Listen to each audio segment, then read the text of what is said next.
reminder are the Psalms. I can remember as a child my grandmother teaching me Psalms 23. The Lord is my shepherd, I shall not want. And that meaning pretty much everything to me. The Psalms warm the heart. They are a source of stability in the dark hour, even those hours where you feel that you are crawling like the woman with the issue of blood and you're searching to grab a hold to the hem of Jesus's garment. At least that's how I view the Psalms. Or what about Psalms 91, where our brother David is praying, and at the same time it appears that he's even reminiscing of his experience of the Lord, and he's saying here that it is he that dwells in that secret place of the Lord that will abide under the shadow of the Almighty. He goes on to say that the Lord is his refuge and fortress. In other words, his safe place. He says he's my God. In him will I trust. And if you know David's life, it was definitely no rose garden. Yes, we know the David that slew Goliath, but we also know the David that was filled with flaws and frailties and poor choices. The David who was even chastised of the Lord, the David who experienced trauma, the David whose life was on the line as there was those who sought to kill him, to wipe even the very memory of him off the face of the earth. You see, when David speaks in Psalms, he's not speaking as one who is attempting to speak something into existence, or to, as some say, call out those things that are not as though they were. This David spoke from experience when he said that the Lord is his refuge, he's his fortress, he is his God, and in him does he put his trust. David speaks of God, the deliverer, who will go so far as to deliver you from the snare of the fowler and even the noisome pestilence. David speaks and says that it is the Lord that will cover you with his feathers.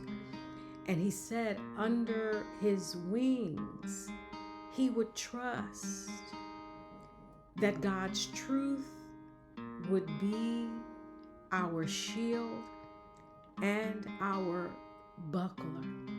Oh, that we would turn to the truth in our moments of despair. Most of the time, the things that torment us, the things that we are afraid, are the things that we would project that will happen.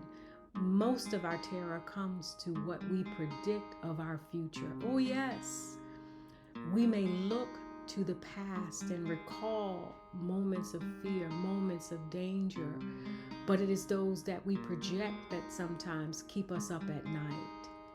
It is the fear of the future, the fear of failure, the fear of being alone, the fear of death that plagues so many. And David reminds us here that the Lord will cover us with his feathers. Under his wings we shall put our trust, but that the Lord's truth shall be thy shield and thy buckler. Oh, that we would turn to the truth in our hour of need. Oh, that we would reflect on the truth in our times of torment. Oh, that we would reflect on the goodness of the Lord. Oh, that we would know and see that there is both a covering and protection under the feathers of the Lord. Whenever someone says, fear not, sometimes that strikes fear even the more in us. But oh, that David would remind us as we read these Psalms that we don't have a reason to be afraid, that we should not be afraid for that terror by night. And does not terror visit many of us at night, leaving us feeling overwhelmed and helpless and incapable of seeing in the dark? But our God is also God in the dark. Glory be to God.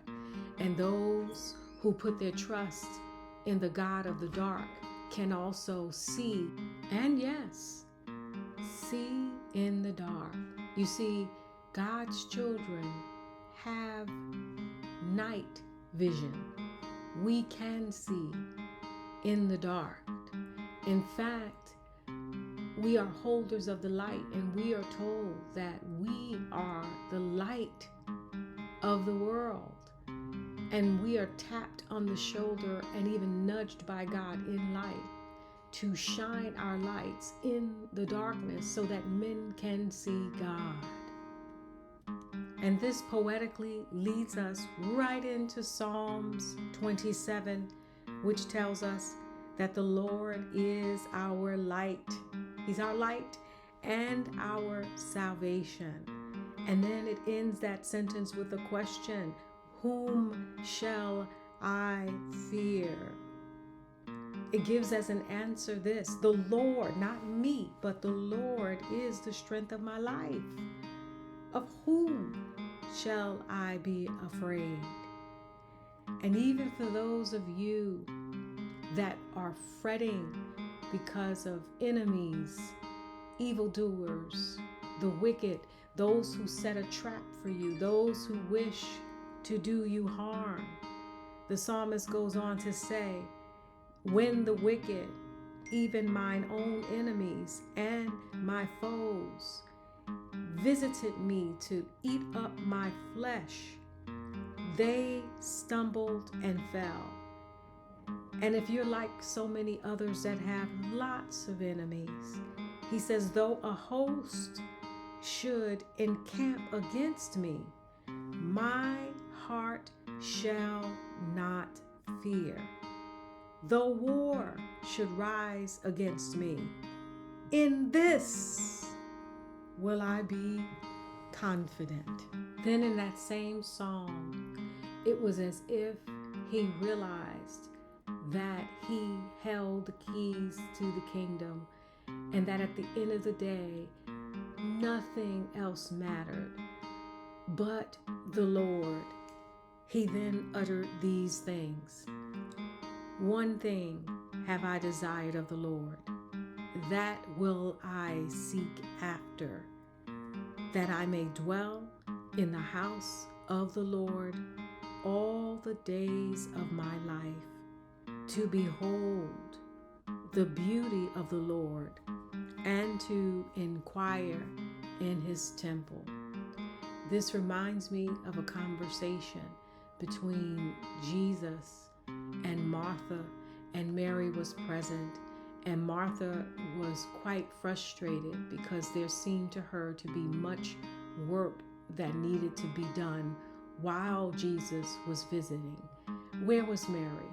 Mary was somewhere sitting at the feet of Jesus, taking full advantage of that moment to experience his presence.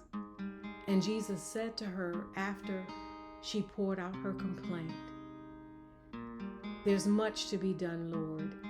I'm the only one doing it. The burden rests alone on my shoulders.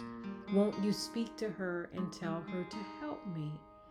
And I love Jesus's response. He said, Martha, Martha, why are you so burdened by so many things?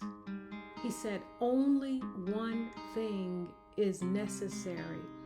And he said, Mary chose that part. Oh, that we would develop that mindset, that out of the mile-long to-do list, out of all the priorities that seem to burden our lives, Out of all the things that wake me up in the middle of the night in a cold sweat because it's undone or I can't seem to discern the outcome, that at the end of all of that, it's really only one thing that is needful.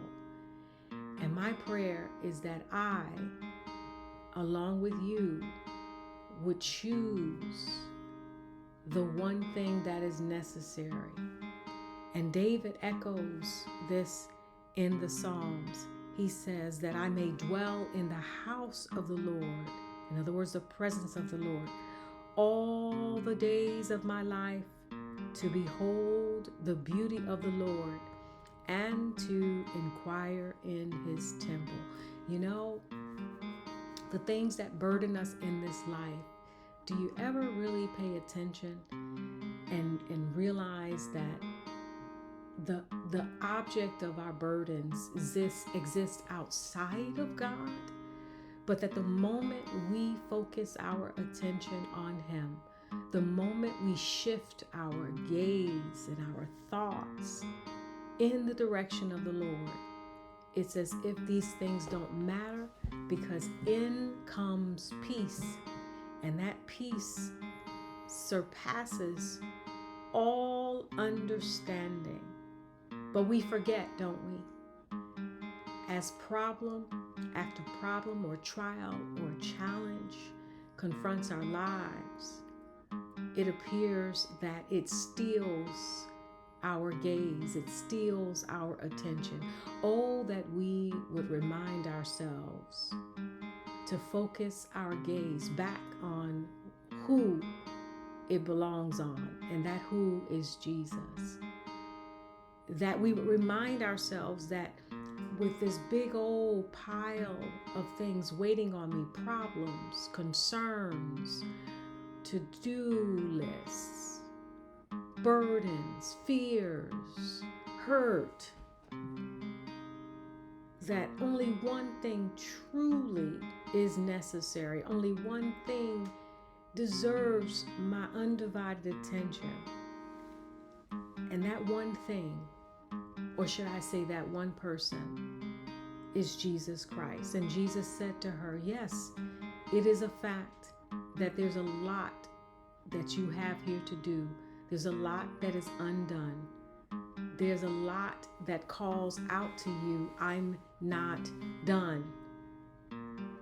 But when it comes to my presence, when it comes to your spiritual condition, when it comes to hearing my voice, when it comes to learning of my will, when it comes to spending quality time with me, there's really only one thing that matters. Mary has chosen that good part. Will you choose? Will we choose to believe like David, to esteem the Lord just like David did? Out of all of David's responsibility, out of his status, out of his trauma, out of the dangers that plagued his life, out of his sinfulness, he chose one thing. He didn't choose to focus on these things. He didn't even choose to seek the Lord's answers to these issues. He said, one thing have I desired. It doesn't mean that these things weren't important to them. It didn't mean that these things didn't disturb him, concern him, worry him. But he said, as it relates to my desire, it's just one thing that I have desired of the Lord, that I will actually seek after, that I may dwell in the house of the Lord all the days of my life. I don't want to leave. That I might behold his beauty and to inquire in his temple.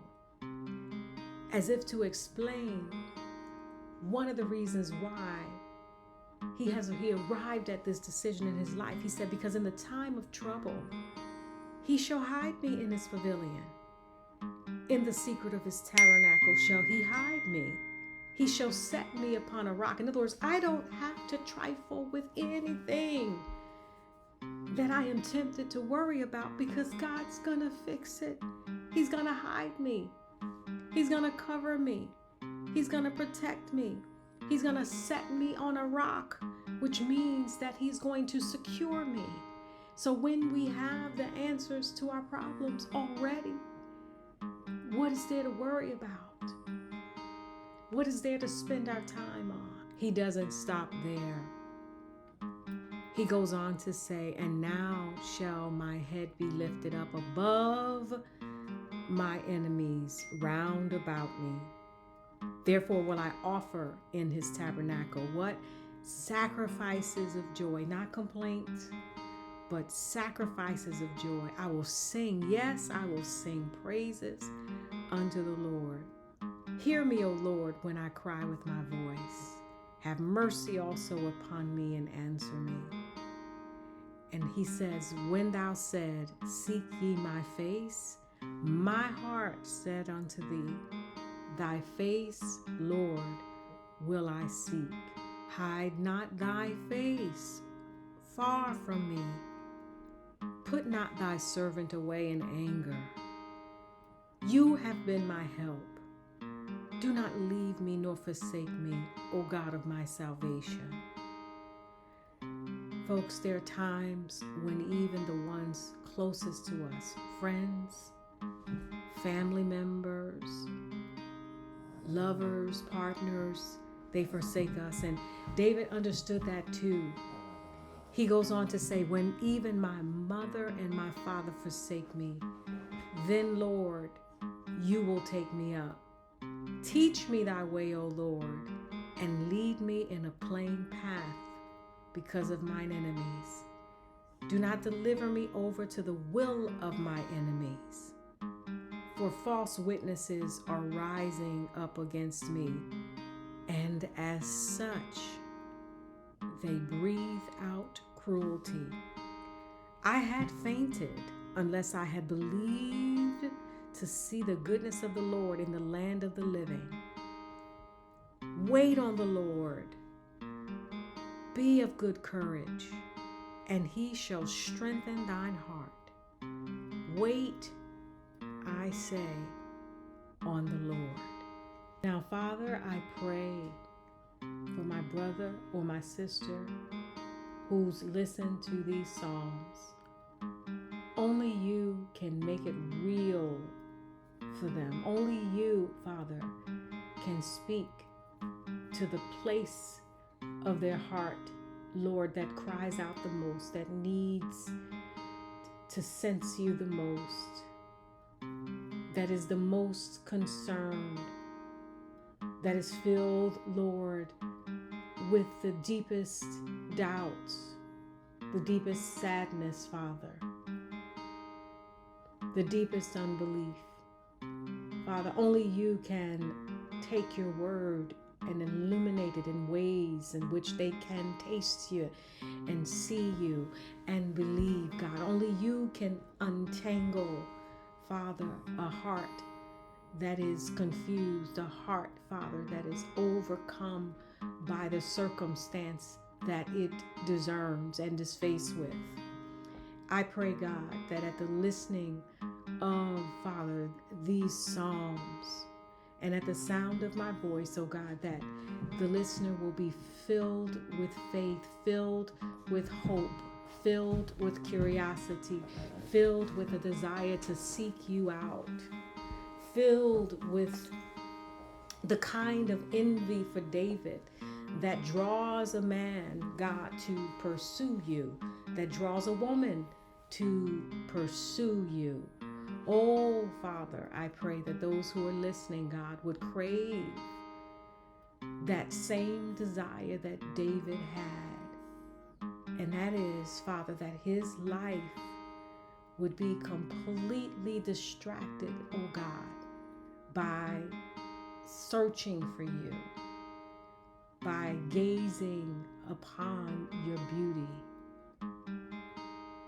by giving of their life, oh God, in service for you. May they find and desire contentment in that space. And Father, despite what they may be experiencing, God, even now, I pray, oh God, that concern would for them blow away in the wind as if it never existed. For you are the light of the world.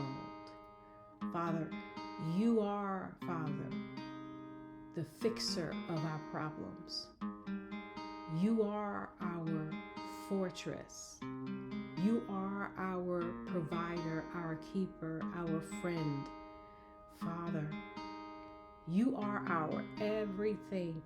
And if, Lord, all we had was just you, and some of us can't count past you, God, but if you are all we truly have, Father, awaken us to the weight of that reality, that if you, Father, be for us, you are more than an entire world, not only a world that is against us, but Father, you are more than an entire world that abandons us. Father, I pray that it would illuminate within us is that if we have you, we have everything. For, as Psalm 23 so beautifully states, you are our shepherd. We shall not want. May we be fulfilled in every way, and may our only distraction in this life be to remain in your house forever, to gaze upon your beauty. In Christ's name I pray.